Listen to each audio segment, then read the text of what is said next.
Madame, Monsieur, bonsoir. Au terme de cette journée de grève dans la fonction et le secteur public, c'est l'heure du premier bilan. D'importants défilés ont eu lieu à Paris et dans plusieurs grandes villes de province. Pour autant, le pays n'a pas été bloqué. La grève n'a pas été totale dans les transports, pas plus dans les administrations ou à l'éducation nationale, même si le mouvement a été assez bien suivi. Commençons par Paris. Les syndicats avaient appelé ce matin à défiler à partir de la République sur les grands boulevards.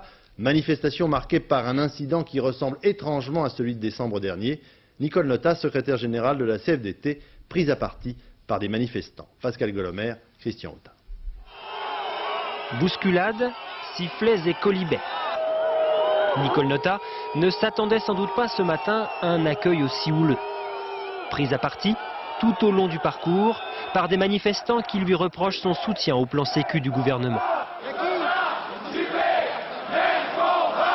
L'accueil est étonnant et choquant, mais il n'arrêtera pas la détermination de la CFDT, ni la mienne a fortiori, à être avec les salariés quand ils ont des revendications légitimes à poser. Elle poursuivra donc son chemin aux côtés des autres leaders syndicaux, bras dessus, bras dessous. Seul Marc Blondel avait décidé de défiler un peu plus loin avec les troupes de Force ouvrière. Les uns et les autres sont venus en tout cas pour une démonstration de force. Fonctionnaires et salariés des entreprises publiques, plusieurs dizaines de milliers de personnes, avec un mot d'ordre présent au fil du cortège. La défense des salaires, la défense des emplois et du service public.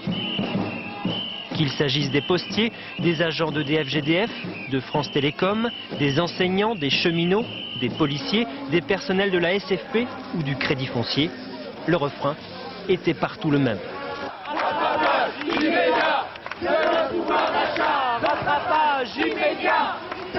Une journée de protestation contre les choix du gouvernement Juppé, une journée test en tout cas, dans les rues de Paris.